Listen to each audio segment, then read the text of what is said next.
हम इत्तेफाक से जैसलमेर जाते हुए एक गांव में रुके हैं।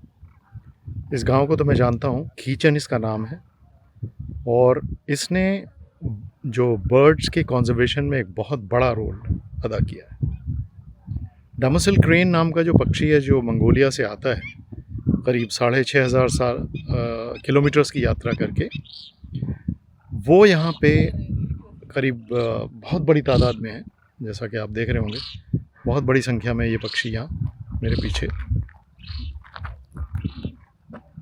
और कलरव कर रहे हैं ये। तो यहाँ पे गांव वालों ने इनको दाना डालना शुरू किया था काफ़ी टाइम से, और यहाँ पे मुझे पता चला कि करीब 200 साल से ये पक्षी आ रहे हैं। शुरू में 1-2 आते थे, लेकिन अब ये हज़ारों की तादाद में हर साल आते हैं और इनके लिए चारों तरफ यहाँ बाउंड्री बना दी गई है ताकि ये जो जंगली कुत्ते होते हैं या गांव के कुत्ते होते हैं वह आके इनको ना मारें। तो देखिए कितना ध्यान इन लोगों ने रखा है और इसकी वजह से ये गांव जो है पूरी दुनिया में मशहूर हो गया। खीचन इसका नाम है। ये है राजस्थान के सेमी एरिड जोन में बसा गांव खीचन। यहां बारिश बस नाम को ही होती है। इस इलाके में अनाज और पानी मिलना आसान नहीं है, लेकिन फिर भी डैमोसेल क्रेन, जिन्हें कुरज भी कहा जाता है, यहां हजारों किलोमीटर से आना पसंद करते हैं। ये इसलिए मुमकिन हो पाया क्योंकि यहां के निवासियों ने कई साल पहले कुछ डैमोसेल क्रेन्स के लिए अनाज और पानी उपलब्ध कराया। धीरे धीरे इनकी तादाद बढ़ती गई और आज यहां पर क्रेन्स के लिए अनाज का एक भंडार बना दिया गया है। नतीजा ये हुआ कि अब हर साल यहां 35,000 से ज्यादा डैमोसेल क्रेन्स खीचन पहुंचने लगे हैं। हर सुबह वॉलंटियर्स यहां चुग्गे वाले मैदान में अनाज फैला देते हैं।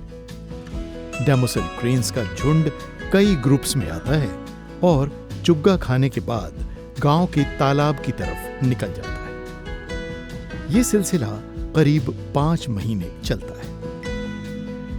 यहीं हमें मिले सेवाराम वाली और सांवरिया, जिन्होंने हमें कुछ कमाल की बातें बताई इन पक्षियों के बारे में। राजस्थान में मुझे वनी जी प्रेमी के नाम से जाना जाता हूँ और पिछले 27 सालों से वाइल्ड लाइफ बचाने का काम कर रहा हूँ और 18 बार मुझे बड़े बड़े अवार्ड भी मिले हुए। पिछली साल अभी रसिया में अवार्ड मिला है, जो भारत का पहला अवार्ड है।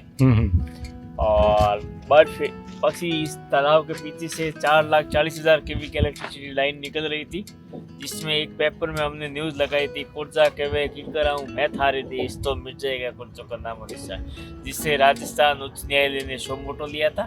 शोमोटो में लाइन भी हटा दी और इसके पीछे एक और 11,000 केवी की थी, 33,000 की थी, वो भी हमने हटवाई है। बर्ड फील्डिंग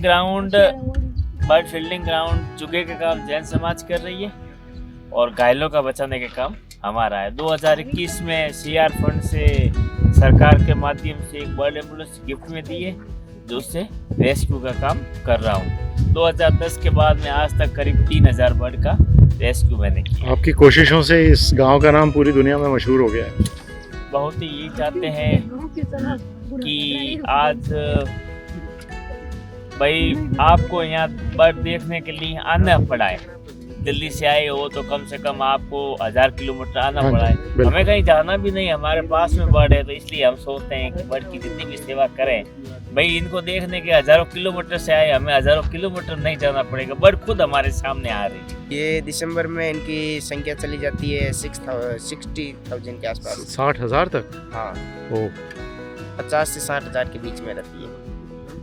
और ये शुरुआत कैसे हुई थी? ये शुरुआत हमारे जो पुराने बुजुर्ग है ना, उनने धीरे धीरे दाना वगैरह डालना स्टार्ट किया, तब धीरे धीरे संख्या बढ़ गई इनकी। ये करीबन 200 सालों से आ रही है, 200-300 सालों से। ओहो, 200 साल से आ रहे हैं। ओके, तो ये जो बाड़ लगाई है, बाड़ पहले तो नहीं होती थी? ये फेंसिंग करवाई गई है, जो कुत्ता वगैरह शिकार ना करें, जंगली जानवर ना मार रहे हैं। मेरा काम यहाँ पे रेस्क्यू करने का है, जो मैं 2017 से कर रहा हूँ उनका। बहुत बढ़िया। तो हम भी ऐसी कोशिशें कर सकते हैं अपने आसपास। तो अभी हम जैसलमेर नहीं पहुँचे हैं, लेकिन खीचन बीच में पड़ा तो मैंने सोचा कि कुछ समय यहाँ बिताते हैं, क्योंकि स्पेशली इतनी दूर आना बड़ा मुश्किल होता है, वो भी सिर्फ इसलिए कि हम पक्षियों को देखने आए। और ये पक्षी जो है नवंबर में आना शुरू होते हैं, जो कि नवंबर तो अब निकल चुका है लगभग, तो नवंबर में आना शुरू होते हैं और ये मार्च तक रहते हैं। उसके बाद ये फिर अपने देश मंगोलिया की तरफ लौट जाते हैं। तो मुझे उम्मीद है कि आपको ये क्लिप अच्छी लगी होगी। अच्छी लगी है तो अपने फ्रेंड्स तक भी पहुंचाइए इसे और सब्सक्राइब कीजिए ट्रैवलेशन एटसेट्रा चैनल को।